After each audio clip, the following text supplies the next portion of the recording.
Raadiyoonii Dirree Shaggar. Raadiyoonii Dirree Shaggar. Raadiyoonii Dirree Shaggar.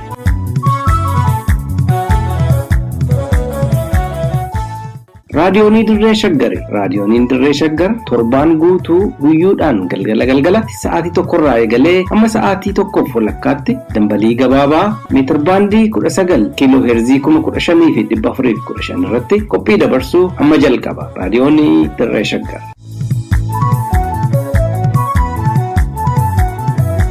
Adoolessa 18 bara 2022 akka mooltan dhaggeeffattoota keenya kabajamoo raadiyoonii Dirree Shaggar irraa oduu keenya wiixata galgalaa isin dhageechifnaa. Oduu kan isinitti himu Angurumechaa Gammachuuti.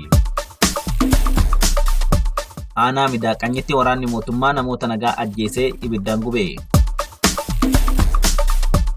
Waraanni mootummaa Wallagga Bahaatti namoota nagaa mana hidhaatii baasee ajjeese.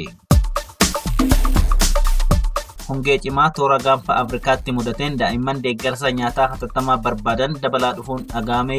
Kanneen jedhan ijoowwan oduu keenyaarraati. Amma tokko tokkoon isinitti hima.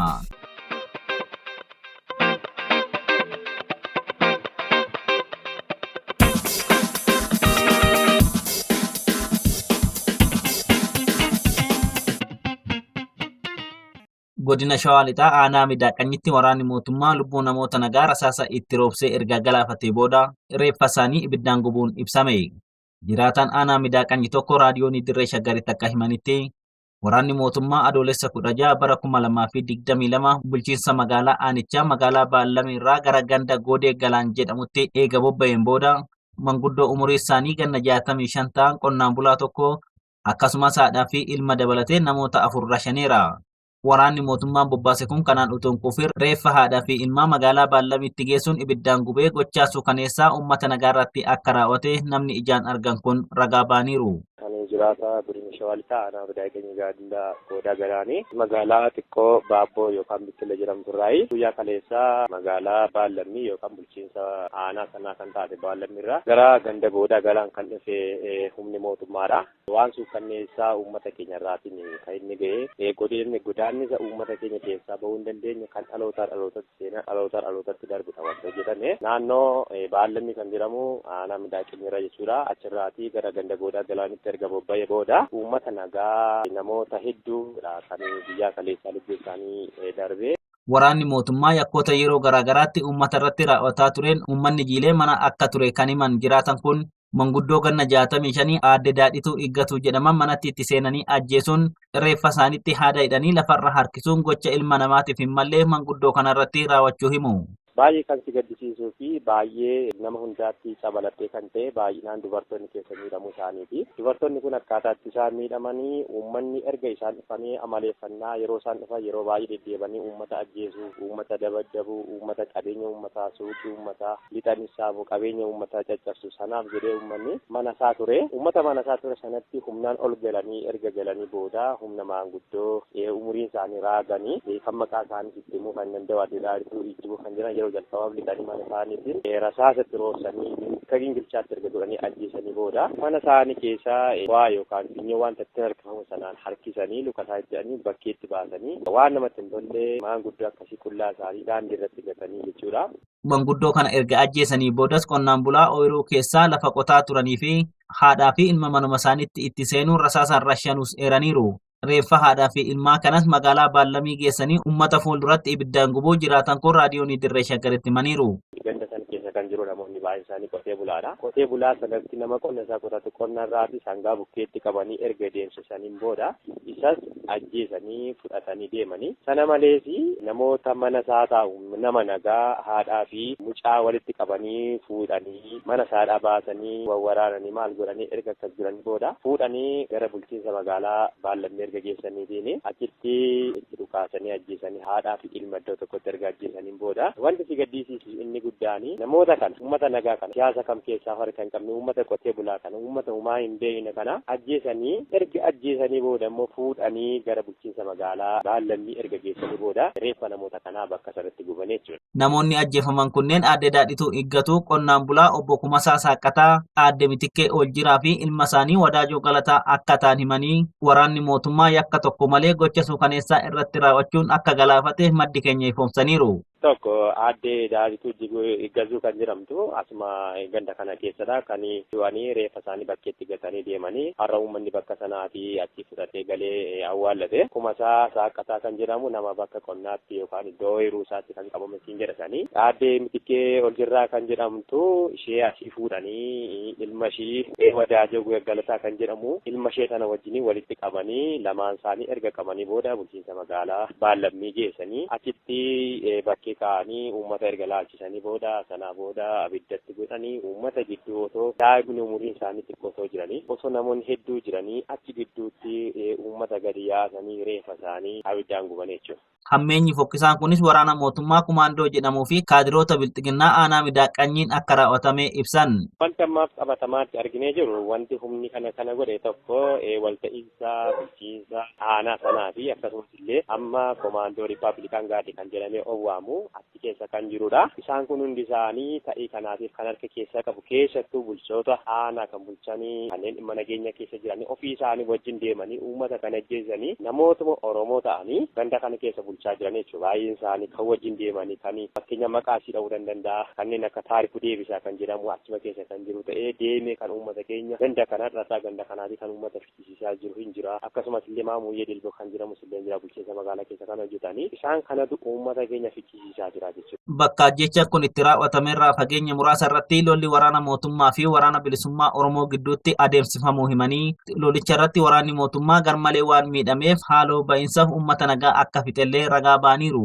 Bakka itti ajjeechaan kun raawwate sanarraa fageenya maksimam kiiloomeetira 1.2 kan ta'u gidduutti guyyaa kaleessaa lolli tureera. Lola sanarratti guutuutti waraana bilisummaa Oromootiin kan inni itti argame. Waraana sana keessatti guutummaatti sirna kanarratti isaaraa guddaadha kan ga'e. Kana gidduutti ta'ee lolli sun erga ta'ee booda reeffa kaafatanii turanii naannaa makiinaa 3 raarii 2 fi abiyyi tokko dhufanii reeffa bakka sanatti kan isaanii ture sana erga kaafatan gara akkas naanna'anii gara uummataatti dhufanidha. Naannoo isaanii kan deebi'an jechuudha. Tokko haaloo waraana sana keessatti lola sana gidduutti gaafa isaan irra ga'e sanaatii fi haaloo ba'iinsa illee hin fakkaata wanti garuu uummanni kun uummata fayyaalessaa uummata fi qaamni wajji wal waraanan qaama biraadha. Qaamni haaloo itti baabu immoo qaama biraadha. Waraanni mootummaa uummata nagaa irratti xiyyeeffachuun lubbuu namaa galaafachaa fi qabeenya barbadeessaa waan jiruuf uummanni sodaa guddaa keessa akka jirus himaniiru. Uummanni sodaa keessa jira. Qabeenyi isaa erga manca'ee lubbuun namoota erga badee uummata siyaasa maamillee uummata qotee bulaa kanaa qabeenyi isaa lubbuun isaa erga ba'a jedhee uummanni Oromoo ta'uusaaf qofaa erga ajjeefama erga ta'ee uummanni rakkoo guddaa keessa jira. Yeroo ammaa kana gadda guddaa keessa jira. Gudee garamitti akka deemullee kan hin dhabaa jiru uummanni. Sababni kana godheef immoo waraanni mootummaan kun gaafa dhufu erga lolee injifachuu erga dadhabee uummata uumaa of harkaa hin qabne kanattidha kan inni fuulasaa naanneffatuutiin kanadha amma wanti amma yeroo ammaa kanaa fi sodaa uummanni gidduu jiru wajjin kan wal qabatu uummanni rakkoo guddaa sodaa guddaa keessa kan argamu yeroo ammaa kana. Dhumarrattis waraanni kun loonitti illee dhukaasee ajjeesaa waan jiruu fi namoota hedduu ukkaamsuun achi buutee isaanii dhabamsiisaa waan jiruuf akka waliigalaatti uummanni rakkoo guddaa keessa jiraachuu ibsan. Guyyaa kaleessaa lubbuu namaatiin alatti qabeenya hedduu loowwan hedduudha kan miidhame. Loowwan hedduu yeroo arganii loowwanumatti kan isaan dukkuranii bira darban yoo arganii qabeenya uummataa kana namoota hedduudha kan amma qabamees illee deemee maaf illee namoota sana maqaa isaan irraa badduyyuu eessa akka dhaqaa hin du'an jira isaan illee kan beekamne hin jiru. Kanaaf uummanni yeroo ammaa kana guutummaa guutuutti rakkoo hamaa keessa jiraachuu. Wabii Waaqotu gabaase.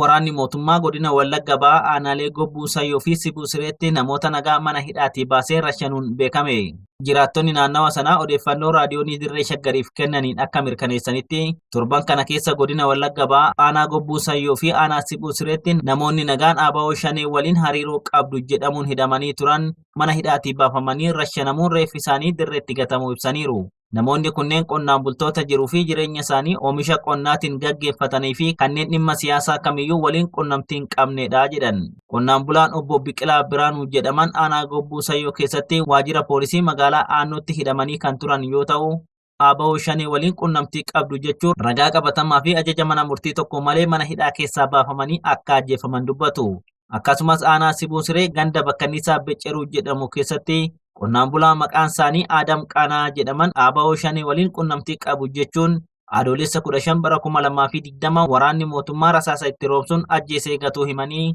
Maatiin reeffa fudhatee sirnaan akka hin awwaallannee fi reeffi isaanillee kabaja akka hin arganne gochuun hammeenya madaallii hin qabne raawwachuu himu. Kana malees gadda itti dhaga'ame ibsachuuf maatiin gadda akka hin teenyellee dhorkamuu raadiyoonii Dirree Shaggaritti himaniiru. Sababa ABO shanee waliin hidhata qabu jedhamuun qonnaan bulaan Oromoo guutummaa Oromiyaa keessattuu bakkoota waraanni bilisummaa Oromoo socho'u keessatti gidiraa argaa akka jiran kan beekamu yoo ta'u, waraana bilisummaa Oromootu ajjeechicha raawwate jechuudhaanis waraanni mootummaa gochaa suukaneessaa qonnaan bultootuma irratti raawwachaa jiru shiraan dabsuuf yaalaa akka jiru foomsaniiru. Rakkoo siyaasaa biyyattii keessatti uumameen namoota siyaasa gaggeessan caalaa uummata nagaatu miidhamaa jira kan jedhan namni kun keessattuu haalli jireenyaa uummata keenya baadiyyaa hedduu kan nama gaddisiisuu fi yaaddessu ta'uu himu. Kan gabaase Wabii Waaqoti.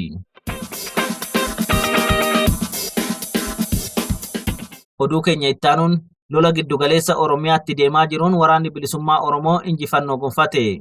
Lola cimaa giddugaleessa Oromiyaa Shawaa Lixaa fi Shawaa Kaabatti waraana bilisummaa Oromoo fi waraana mootummaa gidduutti gaggeeffamaa tureen waraanni bilisummaa Oromoo olaantummaa gonfachuun ibsame. Odeeffannoon bakkasii argame akka addeessutti dhuma torban darbee kana godina Shawaa Lixaa aanaalee akka Ilfataa, aanaa Midaaqanyi, aanaa Amboo fi aanaa Tokkee Kuttaa'ee fi akkasumas godina Shawaa Kaabaa aanaa Warra Jaarsoo keessatti lolli jajjabaa waraana mootummaa Bilxiginnaa fi waraana bilisummaa Oromoo gidduutti adeemsifamaa kan jiru yoo ta'u, waraanni bilisummaa Oromoo lola irratti hirmaate hundarratti injifannoo argateera. Waraanni bilisummaa Oromoo waraana mootummaa aanaa Ilfataa moorawwan Dirree Bareedaa, Gabaa Kamisaa, Shangannee fi Bitaachaa qubatanii jiranitti yeroo wal fakkaatatti dhukaasa adoolessa 13 bara 2022 baneen miidhaa guddaa irraan ga'uu maddeen raadiyoonii Dirree Shaggar bakkasitti argaman kan eran yoo ta'u, waraana mootummaa kaambii Dirree Bareedaa qubatee ture haleeluun guutummaatti gadhiisisee kanneen kaambii kaan keessa turan irratti immoo injifannoo boonsaa gonfachuu ibsaniiru.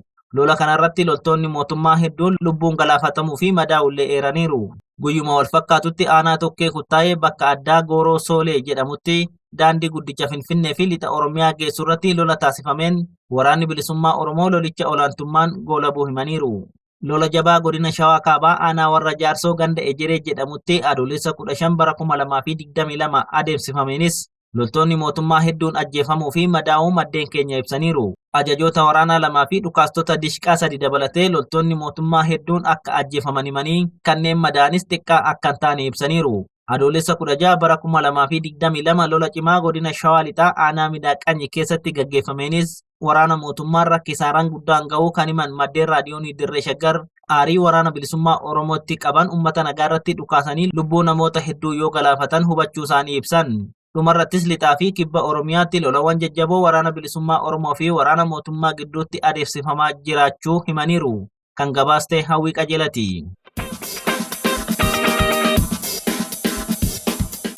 Hongee cimaa biyyoota baha Afrikaa kanneen akka Itoophiyaa, Keeniyaa fi Somaaliyaa keessatti waggoottan 40 booda mudateen uummanni miliyoona kurnaan lakkaa'amu hanqina bishaan dhugaatii fi nyaataaf saaxilamee qarree balaa hamaarra jiraachuu dhaabbileen deeggarsa namoomaa hedduun akeekkachiisaa kan turan yommuu ta'u, hongee cimaa Oromiyaa, Somaaliyaa fi naannoo kibbaa keessatti mudateen daa'imman balaaf saaxilamanii jiraachuu fi deeggarsi nyaataa hatattamaa akka barbaachisu Aljaziiraan gabaaseera. Sababuma hongee mudate kanaanis uummanni naannolee akka Oromiyaa, Somaaliyaa fi naannoo kibbaa qe'ee isaanii gadhiisanii baqachuu kan addeessu gabaasni Aljaziiraa kun naannolee sadan keessatti heerumni umurii malee garmalee dabaluun daa'imman miidhaa jabaaf saaxilaman akka dabalu taasisuusaa beeksiseera. Waraanni Raashiyaa fi Yukireen gidduutti adeemsifamaa jiru dhiyeessii qamadii biyyoota gaanfa Afrikaa adda kutuun uummata naannichaa qaala'insa gatii nyaataaf saaxiluu hubachiiseera. Dabalataanis hongeedhuma naannoo gaanfa Afrikaatti mudate kanaan Itoophiyaa, Keeniyaa fi Somaaliyaa keessatti daa'imman barnoota adda kutanii turan baatii 3 keessatti miliyoona 1.1 gara miliyoona 3.3 guddisuu kan ibsu gabaasni Aljaziiraa kun kanumaan walqabates daa'imman ganna 12 fi isaa gadi ta'an heeruma yeroo maleetiif saaxilamaniiru jechuun dhaabbata mootummoota gamtoomanitti gorsaa eejensii deeggarsa daa'immanii baha fi kibba Afrikaa Andee Biruuks eeran waabeffachuun gabaaseera. Liiban Jaarsotu qindeesse. Oduu keenya xumuraatiin Federeeshiniin Ispoortii Oromoo Ameerikaa Kaabaa Osfaanaan hundeeffama isaa waggaa 25ffaa fi torban Oromummaa Ameerikaa bulchiinsa Miniyaapolis keessatti kabajaa jira. Federeeshiniin Ispoortii Oromoo Ameerikaa Kaabaa Osfaanaan bara 1996 Kanaadaa magaalaa Torontootti erga hundeeffame as waggaa wal dorgommii ispoortii fi agarsiisa aadaa Oromoo garaagaraan torban Oromummaa kabajaa kan ture yommuu ta'u, Barana immoo hundeeffama isaa waggaa 25ffaa fi torban Oromummaa Ameerikaa kutaa bulchiinsa Minneapolis keessatti bifa ho'aa ta'een hojjechuuf jiraachuu pirezidaantii federeeshinichaa Aadde Maakfiraa Nuuree beeksisaniiru. Pirezidaantiin Federeeshinii Ispoortii Oromoo Ameerikaa Kaabaa Aadde Maakfiraa Nuuree ayyaana hundeeffama waggaa 25ffaa fi torban Oromummaa barana gidduu kana kabajamaa jiru walqabatee haasaa baniinsaa taasisaniin Oromoon ayyaana kana kabajuuf biyyoota alaa adda addaarraa gara Minneapolis seenanii fi hirmaatota ayyaanichaatiif anaa dhufu jedhaniiru. Oromoo jirtu baga jiraattan baga jiraanneen baga nagayaan dhuftan warri alaa dhuftanii warri immoo Minisootaa keessa jirtan baga nagayaan deebitanii asitti dhuftan baga qophoottan obboleeyyan keessan biyya fagoorraa dhufe keessummoo sun isiniin gahe baga ayyaana Osfaanaa amata 25 oliitiin nu gahe isiniin gaheen isiniin jaa. Torban kun torban Oromummaa ta'uu isaatiin bareechanii kabajuuf qophii taasisaa turuu kan dubbatan Aadde Maakfiraa Nuuree torban Osfaanaa kana miidhagsuuf qaamolee kallattii adda addaatiin deeggarsa taasisaa turan galateeffatanii riqicha laga Misisiippii halluu alaabaa adda bilisummaa Oromootiin faayuu isaaniitiif kutaa bulchiinsa Minneapolisii fi bulchiinsa magaalaa Minisootaa addatti leellisaniiru. Osfaanaa baranaa bareechinee waliin dabarsinaa torbaan kun torbaan Osfaanaatii torbaan waliin ittiin bashannannu san asumarrattillee warri galatoomsatu fedhu City of Maple Grove warra harka isaanii banee dhuqee balee City of Minneapolis warra beekomtii Osfaanaadhaa fi uummata Oromootiif kannee torbaan kana torbaan Oromoo ta'uu nuu mirkaneesse jaana sumaanuu City of Brooklyn Park akkasumas warra beekomsa nuu kannee torbaan kana torbaan Oromoo ta'uu isaanis haa galatooman ja'an irra deebi'ee immoo City of Minneapolis warra ifaa yeroo duraatiif alaabaan teenya akka eeganu 35W Bridge irratti akka nu iftu hayyama nuu kanne beekomtii nuu kanne galatooman ja'an. Hariiroo fi jaalala obbolummaa waliif qabnu cibsuuf malee wal dorgommii ispoortii baranaa irratti mo'aa fi mo'amaan hin jiru kan jedhan Aadde Maakfiraan hundeeffama waggaa 25ffaa Federeeshinii Ispoortii Oromoo Ameerikaa Kaabaa fi torban Oromummaa wayita kabajuu fuulduratti akkaataa hariiroon Oromoota gidduu jiru cimuu danda'u yaadachaatii jedhan. Akkuma beekamutti tiima keenyaaf wanni dhaamu naamusa geema ispoortii kana fayyadamtanii obboleeyyummaa keessan tokkummaa keessan hariiroo keessan akka cimsitan asumaan isinitti dhaamaa hariiroon obboleeyyummaa yoomiyyuu hin cimu hin citu dhiifama as keessatti geemni kubbaa miilaa geema kompitishina guddaa qabu akkuma beekamutti garuu immoo bakka kanatti namni mooyamu tokkollee hin jiru nu hundi ni moonaa waliin deemne geema obboleeyyummaa kanaan Osfaanaa 2022 akka gaariitti bareechinee hoggaa itti aanu yaadaa deemnu walumaan haa godhannu jechaatiin baga nagayaan dhuftan irra deebi'ee baga nagayaan dhuftan godina addaa Oromiyaa Minisootaa xiqqoo. Ittaan sunis hooggantuun waldaa Oromoo magaalaa Minisootaa Aadde Laayilaa Abbaa Gaarii daawwattoonni fi dorgomtoonni Osfaanaa baranaa baga nagaan gara magaalaa Minisootaatti dhuftan erga jedhanii booda wayita ayyaana hundeeffama waggaa 25ffaa Federeeshinii Ispoortii Oromoo Ameerikaa Kaabaa kabajanitti lammiilee Oromoo biyya keessatti dhumaa jiran yaadachaa ta'uu dubbatan. Ayya baga jiraattan maqaa waldaa hawaasa boordii waldaa hawaasa Oromootiin baga nagaan dhuftanii magaalaa xiqqittii Oromiyaa Minisootaatti baga nagaan dhuftanii daawwattoonni illee tiimni illee baga nagaan dhuftanii isiniin jechuu barbaanna. Akkasumas torbaan kuni torbaan tokkummaa torbaan jaalala akka nu ta'u hawwina akka yaadachiisaatti illee hadda torbaan kana akka garuu immoo biyya keessatti Oromoon hedduun dhumaa jira. Ilmaan keenya obboleeyyan keenya du'aa jiru.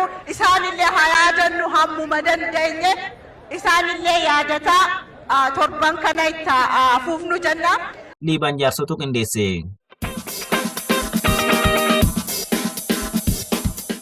Hayyee dhaggeeffattoota keenya kabajamoo oduu namaaf qabanne kanuma qophii keenyaaf waliin turtii gaarii qabaadha.